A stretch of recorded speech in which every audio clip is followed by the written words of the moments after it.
آپ دیکھیں طائف کے واقعے پہ اللہ کے نبی صلی اللہ علیہ وسلم نے کبھی واقعہ وہ نہیں سنایا, کبھی ایمپتھی لینے کی کوشش نہیں کی انسانوں سے کہ بہت بڑی زیادتی ہو گئی تھی, یہ ہو گیا وہ ہو گیا, نہیں.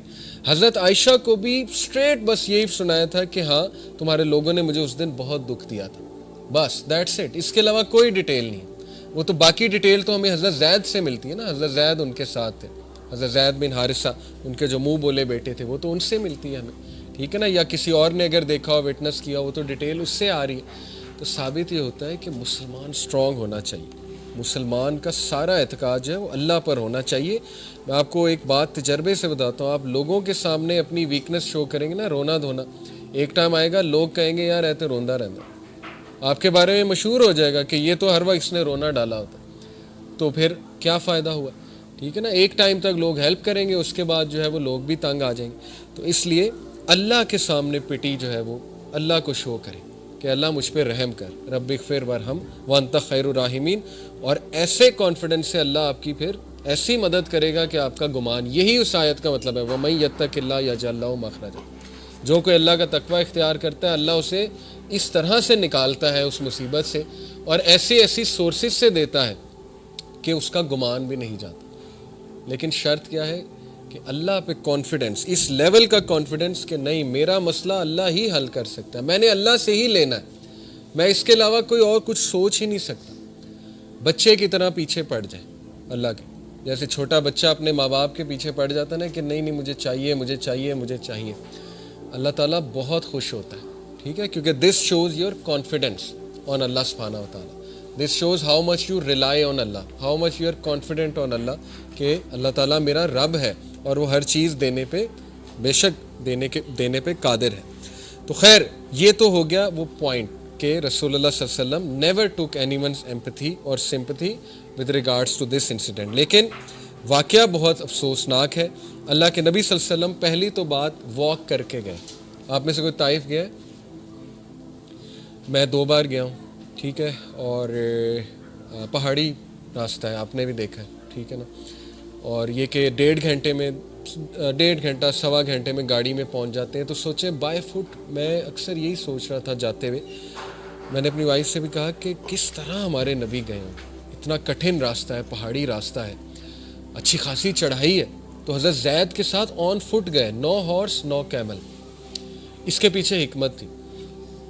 یہاں سے ثابت ہوتا ہے کہ ایون دو اللہ کے نبی صلی اللہ علیہ وسلم کا اعتقاد بہت اسٹرانگ تھا, لیکن ہی ٹرائیڈ ہز لیول بیسٹ جتنا کیئرفل ہو سکتے تھے لائف میں. حکمت یہ تھی کہ قریش کو شک نہ پڑے کہ یہ کہیں دور جا رہا, آن فٹ گئے تھے اسی لیے. تو ہمیں بھی اپنی لائف میں ایسے ہی زندگی گزارنی ہے, ہمیں اپنی بیسٹ ایفرٹ کرنی ہے آخر تک, جتنا کیئرفل ہم کسی بھی معاملے کے حوالے سے ہو سکتے ہیں, جتنی ایفرٹ ہم کر سکتے ہیں, اینڈ دین لیو ٹو اللہ. اس کے بعد اللہ سنبھال لے. ہر چیز ہم نے اللہ کو بتا دی, اپنی ایفرٹ بھی کر لی, اب میرا رب مالک ہے, اب میرا رب جو ہے وہ میرے لیے جو فیصلہ کرے گا اس کو میں قبول بھی کروں گا, لیکن یہ کہ مدد طلب کرتا رہوں گا اپنے رب کی, ٹھیک ہے. تو وہ بائی فٹ گئے. اور وجہ کیا تھی طائف کو سلیکٹ کرنے کی, یہ 3-4 وجوہات جو ہے وہ بیان کی گئی ہیں. پہلی وجہ یہ تھی کہ کلوزسٹ سٹی تھی مکہ کے حوالے سے, مکہ کے سب سے قریب طائف تھی, اور یہ کہ ان کے درمیان کانسٹنٹ رائیولری اور پیس ٹریٹیز ہوتی رہتی تھیں ان 2 میجر سٹیز کے درمیان.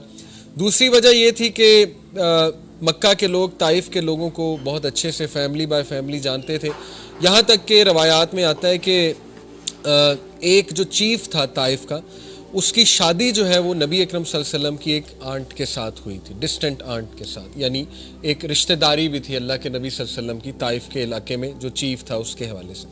تو یہ واقعہ پیش آئے شوال کے مہینے میں, اور یہ وہی مہینہ ہے جب ابو طالب اور حضرت خدیجہ کی وفات ہوتی ہے.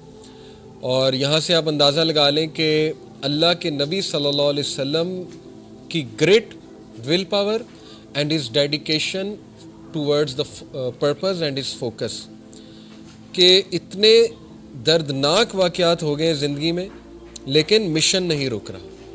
اسی لیے کہتے ہیں کہ پرپز فل زندگی گزاریں. پرپز فل زندگی گزارنے کا یہ فائدہ ہوتا ہے کہ جب تک آپ کا پرپز زندہ ہے آپ موٹیویشن سے آگے بڑھتے رہتے ہیں. اللہ کے نبی صلی اللہ علیہ وسلم ابھی چند ڈیز ہوئے حضرت خدیجہ کی وفات کو اور ابو طالب کی وفات کو, اور انہوں نے کہا کہ مشن نہیں رکنا چاہیے, آگے چلیں. ہم کیا کرتے ہیں جب ہمارے ساتھ کوئی حادثہ پیش آتا ہے تو ہم بالکل ٹھپ ہو جاتے ہیں, اور بالکل جو ہے نا ہم انرجی لوز کر دیتے ہیں. آلدو یہ بہت مشکل ہے, آئی ٹوٹلی انڈرسٹینڈ انرجی کے ساتھ چلنا, لیکن اللہ سے انرجی مانگے کہ اللہ مجھے کھڑا کر, مجھے ہمت دے.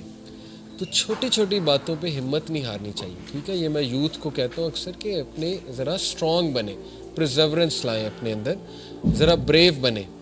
ہم چھوٹے چھوٹے واقعات پہ ٹھپ ہو جاتے ہیں, رزلٹ اچھا نہیں آیا اس پہ ٹھپ ہو گئے, نوکری کہیں لگوانا چاہتے تھے وہاں نہیں لگی اس پہ ٹھپ ہو گئے, کو پسند تھا وہاں شادی نہیں ہو سکی اس پہ ٹھپ ہو گئے, ٹھیک ہے نا. ایسے واقعات پہ ہم ٹھپ ہوتے ہیں. تو ذرا اسٹرانگ بننا چاہیے انسان کو, اور اپنے مشن کی طرف جو ہے وہ چلتے جانا چاہیے, اور اللہ سے سکت حاصل کرنی چاہیے.